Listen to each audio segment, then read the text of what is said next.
पालघर में संतों के साथ साजिशें बढ़ती जा रही।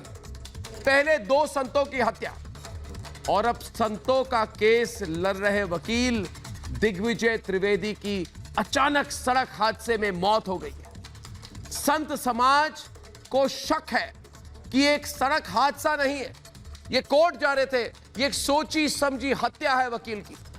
जो लोग संतों को आज तक इंसाफ नहीं दिला पाए, जिन लोगों ने संतों के सवाल पर आज तक मुंह नहीं खोला, वो कह रहे हैं कि यह हादसा सिर्फ एक संयोग है। मैं पूछता हूं कि यह संयोग सिर्फ उन्हीं के साथ क्यों होती है जो संतों के साथ खड़े होते हैं। इसलिए मेरे साथ आज पूछता है सारा भारत कि मैंने संतों के हक में सवाल किए, मुझ पर हमला हुआ, क्या यह भी सिर्फ एक हादसा था? क्या यह भी सिर्फ एक संयोग था?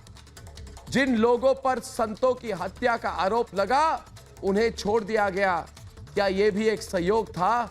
और सबसे बड़ा सवाल दोस्तों, हमें सवाल पूछते रहना पड़ेगा। जिस दिन हम सवाल बंद करेंगे ना, ये सोनिया गांधी की सरकार पूरी इन्वेस्टिगेशन ठप कर देगी।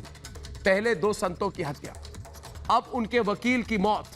क्या संत समाज के साथ कोई बड़ा षड्यंत्र किया जा रहा है? ये सवाल सिर्फ मैं नहीं, सिर्फ संत समाज नहीं, आज पूछता है सारा भारत।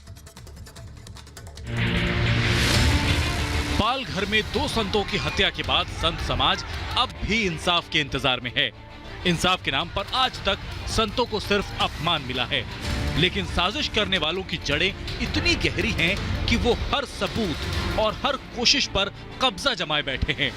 देश को उम्मीद थी कि कोर्ट की दखल के बाद पालघर का सच सामने आएगा, लेकिन उसके पहले ही संतों की हत्या का केस लड़ने वाले वकील दिग्विजय की संदिग्ध परिस्थितियों में मौत हो गई। वकील दिग्विजय सिंह की मौत क्या सिर्फ हादसा थी या फिर साजिश? ये सवाल पालघर में संतों की हत्या से भी बड़ा हो गया है। भारतवर्ष में साधु संत जहाँ पे सुरक्षित नहीं है, ये दुर्मूल्य चीज कैसे सुरक्षित होगा? संतों के वकील दिग्विजय त्रिवेदी के साथ यह हादसा मुंबई अहमदाबाद हाईवे पर हुआ। वो सुनवाई के लिए अपनी कार से कोर्ट की ओर जा ही रहे थे, लेकिन कोर्ट पहुंचने से पहले ही उनके साथ यह हादसा हो गया, जिसके बाद संतों के साथ खड़े लोगों का दावा है कि इसे सिर्फ हादसा मानकर चुप रह जाना किसी साजिश के साथ खड़े होने जैसा है। कई तरीके के संदेह लोगों के मन में आ रहे हैं, सवालिया निशान उत्पन्न हो रहे हैं। हम मांग करते हैं, अनुरोध करते हैं राज्य सरकार से और director general of police Maharashtra से कि वे इस घटना की निष्पक्ष जांच करें। जो भी पालघर मामले में संतों के साथ खड़ा हो, उसके खिलाफ मुश्किलें खड़ी करना ये सिर्फ संयोग कैसे हो सकता है? ऐसे में सवाल ये कि क्या संतों के बाद उनके वकील की हादसे में मौत, क्या ये किसी बड़े षड्यंत्र की तरफ इशारा है? पूछता है भारत। आज पूछता है भारत में हमारे साथ महामंडलेश्वर पंचानंद जगत गुरु जी हैं जूना अखाड़े से। मैं पहला सवाल उनसे करूंगा। जगत गुरु जी, आप मुझे ये बताइए, ये वाड्रा कांग्रेस, ये सारे महाराष्ट्र सरकार वाले सब कह रहे हैं कि ये मौत जो हुई है ये नौजवान वकील की, जो इस केस में, पालघर के केस में वो लड़ रहे थे, वो सबूत बाहर कर रहे थे, वो कह रहे हैं कुछ नहीं, बस एक संयोग है। मैं पूछता हूं कि वो ये संयोग कैसे है? ये उनके साथ ही ये हादसा क्यों हुआ? पहला सवाल। दूसरा सवाल, जब उनके पास कई सबूत उनके हाथ में आ रहे थे। तीसरा सवाल, जब वो ये सब सबूत लेकर कोर्ट जा रहे थे, और सिर्फ उनके साथ ही क्यों? मगर ये महाराष्ट्र सरकार का दावा है कि सिर्फ एक संयोग है, इस पर कोई षड्यंत्र या इन्वेस्टिगेशन ये लोग नहीं कर रहे हैं। मैं चाहता हूं इस पर आप कुछ कहें इनको, फिर मैं डिबेट शुरू करता हूं। जगत गुरु जी। बेटा अरविंद, बात यह है कि जब से हमारे संतों की हत्या हुई है, तब से अगर हम देखें कि उस साजिश को, जिस साजिश की बात हम कर रहे हैं कि सरकार साजिश बाहर लाए, तो सरकार लगातार, जैसे बेटा आप पे हमला हुआ, संतों की हत्या के बाद आपने आवाज उठाई, आप पे हमला हुआ, आप पे 200 केस दर्ज कर दिए गए। ये लगातार, जब एक एसपी जांच कर रहा है उसको छुट्टी पे भेज दिया गया। अब ये वकील की एक्सीडेंटल हत्या, ये एक्सीडेंटल हत्या नहीं, अगर सरकार वाकई में ही निष्पक्ष बात करती तो सरकार अभी तक केंद्र जांच एजेंसियों को यह केस सौंप देती, क्योंकि सरकार को कहीं ना कहीं पता है कि बहुत बड़ी साजिश है, सरकार उलझ जाएगी। इसीलिए सरकार जो भी व्यक्ति संतों के लिए न्याय की बात कर रहा है उसको मरवाने का, उसको फंसाने का साजिश पे साजिश रची जा रही है।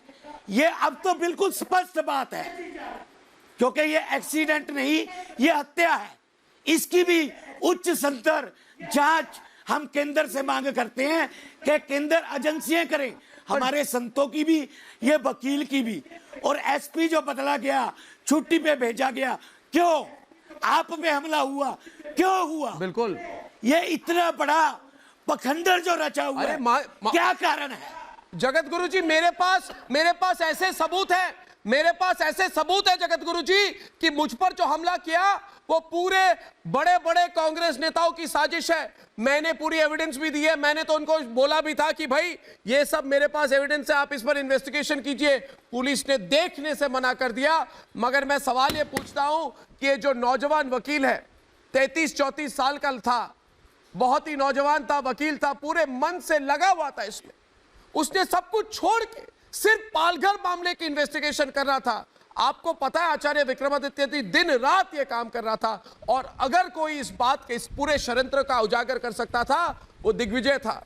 तो ये लोग कह रहे कुछ नहीं, दिग्विजय की एक्सीडेंट हो गई, मर गया, बुरा लगा हमको, मगर क्या करें, आगे निकलने की बात करते हैं। हम आगे कैसे निकले आचार्य विक्रमादित्य जी?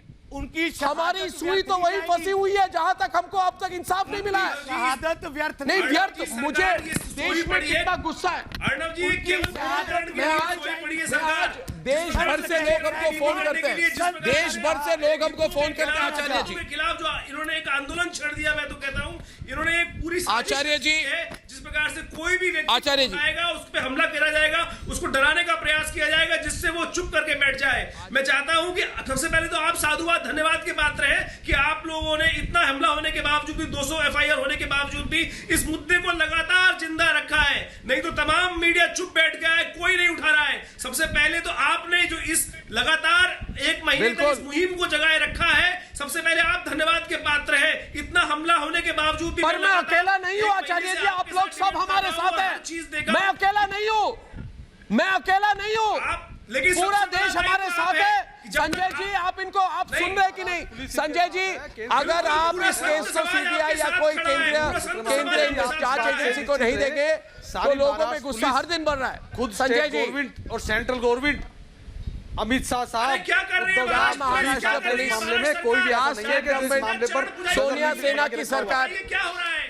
कौन सा केस आपके समक्ष नहीं है? सारे वीडियोस आपके नहीं, पास सोनिया है। सेना की सरकार नहीं है। देखिए सरकार जो है वो, देखिए आप उद्धव जी पर इस तरह से आरोप मत लगाइए और महाराष्ट्र सरकार पर इस तरह से आरोप मत लगाइए। सरकार के लोग भाग जाते हैं वहां पर, इन्वेस्टिगेशन के नाम पे लीपापोती कर दी जाती है। मजाक हो रखा है आपके साथ? मुझे बताइए, इस देश के अंदर कोई आवाज उठाया तो उस पर हमला कर देते हैं, उसकी आवाज दबाने के लिए उसको 200 एफआईआर कर देते हैं। कोई वकील लड़ने जाता है तो उसके पीछे कांटे लगवाकर उसकी हत्या करवा दी जाती है, उसका एक्सीडेंट करवा दिया जाता है। इस देश ये खेल बहुत पुराना है आप लोगों का। जिस प्रकार से ये सरकारें जो खेल खेलती आई है, बच्चा वाकिफ है कि किस प्रकार से हत्याएं करा कर आप लोगों ने इतने देश पर राज करवाने। अर्नब जी, ये एक वकील साहब थे दिग्विजय त्रिवेदी जी, जिनकी हत्या आप कह रहे हैं हत्या हुई है, जो आज एक तरीके का बहुत ही बड़ा मतलब दुखद हादसा है। एक हादसा कहेंगे हम इसको, एक पूरी इसकी इन्वेस्टिगेशन होनी चाहिए। एक अकेली गाड़ी या तो तेज स्पीड पे थी, जो भी इन्वेस्टिगेशन होगी वो करनी चाहिए, सरकार को सामने लेके आना चाहिए। जो भी कैसे हम माने, कैसे जिन लोगों ने पालघर पर अब तक 1 महीने से कुछ नहीं किया वो इस पर इन्वेस्टिगेशन करेंगे। हमारे उस पे तो आपने कह दिया बच्चा चोर है। अर्नब जब इन्वेस्टिगेशन में सस्पेंड कर दिया गया, उनको छुट्टी पे भेज दिया गया, तो तो तभी हम कह रहे हैं कि जब उनको इन्वेस्टिगेशन से बाहर करा गया, इसीलिए किया गया, आज भी वो एक न्याय प्रक्रिया में पेंडिंग है, तो उस पेंडेंसी के हिसाब से जब कोर्ट जो डिसीजन देगा उस पर कार्य करेंगे वो लोग। नहीं, विजय शंकर, अगर आज भी लोगों को विश्वास नहीं है इस न्याय प्रक्रिया पे, वो विश्व हिंदू परिषद के एडवोकेट थे। विश्व हिंदू परिषद की ओर से विजय शंकर तिवारी जी आपको कुछ कहना चाहते हैं? कुछ जी बोलिए, तिवारी जी बोलिए।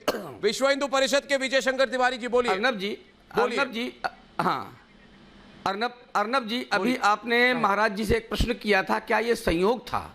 तो इस सारे पाल घर में पूज्य संतों की जो हत्या हुई है उसमें कुछ भी सहयोग नहीं था, सारे के सारे प्रयोग हैं। 9 बजे संतों की जो उनके ऊपर आक्रमण होता है और 12 बजे उनकी हत्या होती है। प्रदीप प्रभु की पत्नी उनकी वकालत करती हैं, प्रदीप प्रभु सोनिया जी की टीम में होते हैं, और उसी समय ये जो दिग्विजय त्रिवेदी हैं इनका एक्सीडेंट होता है। आपको नहीं लगता है इसमें कुछ संयोग है? इसमें ये प्रयोग है और ये प्रयोग करने की कोशिश की जा रही है, क्योंकि मैं बार बार कहता हूं कांग्रेस का हाथ हमेशा देशद्रोहियों के साथ। और ये देशद्रोही कौन है? देशद्रोही यही लोग हैं जो जैसे पालघर जैसी जगह पर कह रहे हो कि आधाधुंध धर्मांतरण करते हैं और वामपंथियों के साथ मिलकर के संतों की हत्या करते हैं। 400 लोग मिले होते हैं, अभी तक गिरफ्तार नहीं होते हैं, सारे लोग परिचित होते हैं, बुला करके हत्याएं करवाई गई हैं, लोगों को बुलाया गया है, इसके बाद भी उनको पकड़ा नहीं गया है। कितने लोगों को भी गिरफ्तार किया गया है? 400 लोगों के नाम FIR दर्ज है। अगर महाराष्ट्र की सरकार क्या कर रही है? तो आप लोगों ने भी कुछ किया? आप इस चीज को साजिश बता रहे हो, तो आप लोगों ने भी कुछ किया कभी? आप अभी इस चीज को बार-बार उठा रहे हो कि वहां धर्म परिवर्तन हो रहा था। ये चीज आप अभी मैं कह रहा हूं कि महाराष्ट्र की सरकार, देखो महाराष्ट्र की सरकार आपको आज पता चली है क्या कि वहां धर्म परिवर्तन हो रहा था? कि भरमाने की कोशिश हो रही है। आपके गृह मंत्री कह रहे हैं, आप अपने वहां के पुलिस निरीक्षक को भगा देते हैं, छुट्टी में भेज देते हैं। इसमें आपको नहीं लग रहा कि कोई संयोग है? अरे भगा देते हैं, अगर वही रहते, वही इंक्वायरी करते तो आप कहते कि उन्होंने जांच सही नहीं की। आपको तो सवाल उठाने से मतलब है, आपको नहीं लगता है कि रात में हत्या होने के बाद पुलिस वाले कहां गए? आपकी सरकार के हत्या करने के बाद आपके पुलिस वाले कहां गए? पुलिस वाले वहां थे। आप बताइए, वीडियो में दिखाया जा रहा है कि पुलिस वालों को उनके सामने धकेला जा रहा है, उनकी हत्या की जा रही है। आपकी सरकार इसके बाद भी है। हम कहते हैं सीधे सरकार पाल घर में दोषी है। आप विश्व हिंदू परिषद हमारी जिम्मेवारी है। हम आपको सुप्रीम कोर्ट ने देखिए विक्रम जी, सुप्रीम कोर्ट ने आपसे जवाब मांगा है, हाई कोर्ट ने आपसे जवाब मांगा है। आप लोगों ने आज तक क्या किया?